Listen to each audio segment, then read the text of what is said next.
Welcome back to quick and delicious cuisine. और आज जो रेसिपी मैं आप सबके साथ शेयर करने जा रही हूँ वो है शामी कबाब। ये गोश्त के भी बनते हैं मगर मैं आज आपको कीमे के शामी कबाब बनाना सिखाऊंगी। इसके लिए जो इंग्रेडिएंट्स हमें चाहिए, सबसे पहले मैंने यहाँ पे बीफ कीमा लिया है, ये 1 kg है। आपने इसमें याद रखना है शामी कबाब में कि कीमा और दाल की जो रेशो है वो 1/4 होनी चाहिए। अगर 1 kg कीमा है तो 250 ग्राम्स आपने चने की दाल देनी है। अब ये दाल को मैंने सोक कर लिया था 1 आवर बिफोर, इसलिए ये थोड़ी सी फूल गई है, वरना ये 250 ग्राम दाल है ऑलमोस्ट। इसके साथ मुझे 2 सेक्शंस में इंग्रेडिएंट्स चाहिए होंगे, स्पाइसेस वगैरह। सबसे पहले मैं वो दिखाऊंगी जो कि हमें कीमे और दाल को पकाने के लिए जो स्पाइसेस या जो भी इंग्रेडिएंट्स चाहिए। उसमें यहाँ मैंने सॉल्ट लिया है तकरीबन 3/4 tablespoon, red chilli powder 1/2 tablespoon, और टर्मरिक या हल्दी 1 टीस्पून। यहाँ पे ये मेरे पास साबुत गरम मसाले में एक सिनेमन स्टिक है, एक ब्लैक कार्डमम है। आज मेरे पास ग्रीन कार्डमम नहीं है तो मैं यूज़ नहीं कर रही, अगर आपके पास है तो आप डाल लें। ब्लैक पेपर है 8 to 10 और क्लोव्स है मेरे पास 4। यहाँ पे मैंने क्यूमिन सीड्स यानी कि ज़ीरा लिया है, साबुत ज़ीरा 1/2 टेबल स्पून। इसके साथ ये मेरे पास एक finally sliced medium size onion है, और यहाँ पे मेरे पास ये गार्लिक जिंजर का पेस्ट है जो कि मैंने 2 टेबल स्पून लिया है। ये होंगे इंग्रेडिएंट्स जो हमें सबसे पहले दाल और कीमे को पकाने के लिए चाहिए होंगे। उसके बाद जो सेकेंड हाफ में जब दाल कीमा पक जाएगा, जो इंग्रेडिएंट्स हमें चाहिए उसमें ये मेरे पास रखा हुआ है पुदीना और धनिया। ये मैंने खूब सारा लिया है, तकरीबन 1 बोल पुदीना और धनिया, हाफ पुदीना हाफ धनिया इसमें। और यहाँ पे मेरे पास ये फाइनली चॉप्ड ऑनियन है, ये लिया मैंने। 2 ग्रीन चिलीज़ लिए हैं, अगर आप नहीं खाते बच्चों के लिए बना रहे हैं तो आप इसको स्किप भी कर सकते हैं। यहाँ पे मेरे पास ये क्रश्ड रेड चिली है, ये मैंने तकरीबन 1 टेबल स्पून लिए। गरम मसाला पिसा हुआ 1/2 टेबल स्पून, पिसा हुआ सूखा धनिया और ज़ीरा भी तकरीबन 2 टीस्पून है। यहाँ पे मेरे पास चाट मसाला है 1/2 टेबल स्पून। एक एग है जो कि मैंने उसको शामी कबाब को कोट करने के लिए मुझे चाहिए होगा, और ऑयल चाहिए होगा हमें फ्राई के लिए। So now let's start. सबसे पहले एक पॉट ले लेना है, उसके अंदर कीमा डाल देना है। और मैं दाल को अच्छी तरह धो के भिगोती हूँ, फिर मैं दाल का पानी गिराती नहीं हूँ क्योंकि उस तरह उसकी जो ग़िज़ाइयत है वो वेस्ट नहीं होती है। तो आप भी चाहें तो इस तरह कर सकते हैं। बस दाल में जो भी थोड़ा सा पानी है वो उसके साथ ही मैं इसको उसमें ऐड कर रही हूँ। और मेक श्योर करना है कि आपने बहुत ज़्यादा पानी नहीं डाल देना, इतना पानी डालना है इसको पकाने के लिए कि दाल बिल्कुल खड़ी खड़ी रहे। क्योंकि अगर दाल बिल्कुल सॉफ्ट हो जाती है तो हमारे शामी कबाब जो हैं वो बिल्कुल मतलब उनकी शेप नहीं आती है, वो ऐसे मतलब सही से नहीं बनते हैं। अब ये मैं इसमें सारे स्पाइसेस डाल दूँगी। रेड चिली पाउडर, टर्मरिक, ये सारे गरम मसाला साबुत, ज़ीरा, ऑनियंस, और ये लहसुन अदरक का पेस्ट। ये सब चीज़ें डाल के हमने इसके अंदर पानी ऐड करना है। तो पानी जैसे कि मैंने बताया है कि आपने इतना पानी ऐड करना है कि ये दाल बहुत ज़्यादा नहीं गल जाए, इसको खड़ा खड़ा रहना। अभी मैं इसमें थोड़ा सा पानी और डालूंगी और इसको मैं हाई फ्लेम पे बर्नर को ऑन कर देती हूँ।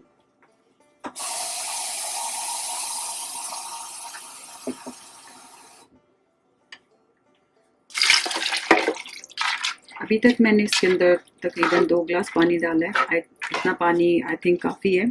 अब इसको हम कवर करके पकाएंगे और साथ साथ हम चेक करते रहेंगे। ये तकरीबन 30 to 40 मिनट में जो है वो हो जाता है। इस तरह की दाल जो है वो हमारी खड़ी खड़ी रहती है।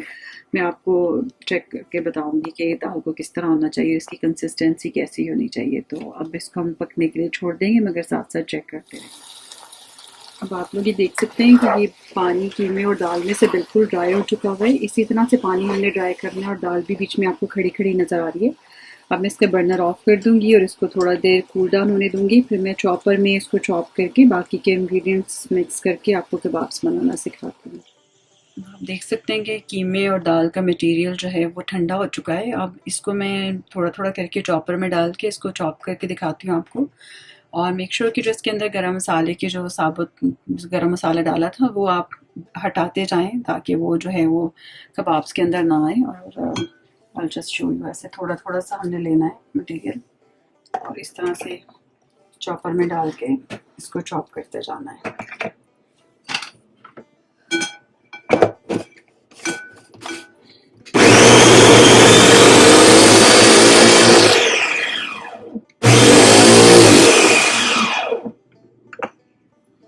तो ये थोड़ा थोड़ा सा यूं चॉप करके हमने इसमें बोल में निकालते जाना है। और जब ये सब पूरा चॉप हो जाएगा, फिर इसमें मैं बाकी के स्पाइसेस डाल के और धनिया पुदीना वगैरह डाल के मैं आपको इसके कबाब्स बनाना बताती हूँ।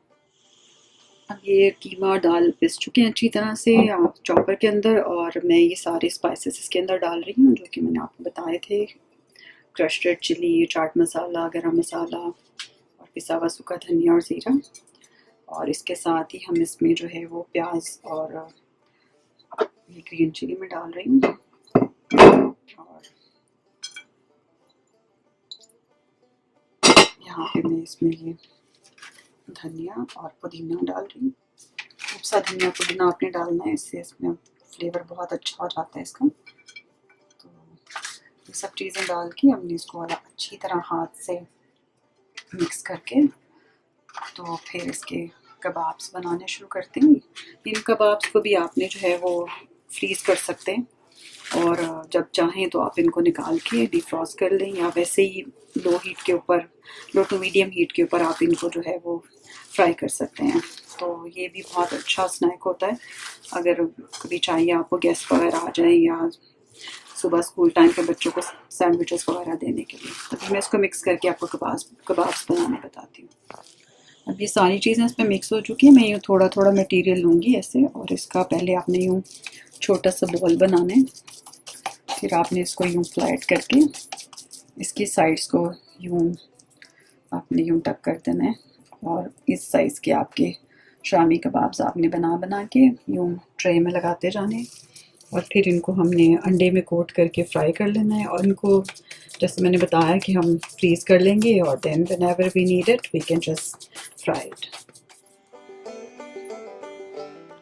आप देख सकते हैं कि मैंने फ्राइंग के लिए पैन में ऑयल डाल दिया। अब मैं कबाब्स को लेके यूँ अंडा मैंने यहाँ पे बीट किया हुआ है, इसमें यूँ डिप कर कर के एक एक कबाब और मैं इस पैन में डालूँगी। और इनको हमें शैलो फ्राई करना होता है, और हीट को शुरू में आप थोड़ा सा हाई रखें, उसके बाद आपने हीट को थोड़ा सा कम कर देना है, और इनकी साइड्स को चेंज करते रहना है जब तक ये गोल्डन ब्राउन हो जाते हैं। तो अभी तो फ्रेश बने हैं तो इसलिए इनको बहुत ज़्यादा टाइम नहीं लगेगा, लेकिन जब ये फ्रोज़न होते हैं तो फिर हमें थोड़ी सी लो हीट के ऊपर बनाने होते हैं ताकि अंदर तक पूरी तरह से पक जाएं। उसके बाद कबाब की साइड चेंज करेंगे ताकि ये दूसरी साइड से भी पक जाए। एक साइड से अच्छे गोल्डन ब्राउन हो चुके हैं, थोड़ी देर दूसरी साइड से पकाएंगे और फिर हम इनको डिश आउट करेंगे। आप देख सकते हैं कि शामी कबाब बहुत अच्छे गोल्डन ब्राउन फ्राई हो चुके हैं। नाउ मैं इनको डिश आउट करूँगी and kebabs are ready to serve. So Shami kebabs are ready. I hope you like the recipe. If you have any suggestions, please leave in the comment section below. And don't forget to like, subscribe and share with your friends. Keep smiling. Take care. Bye-bye.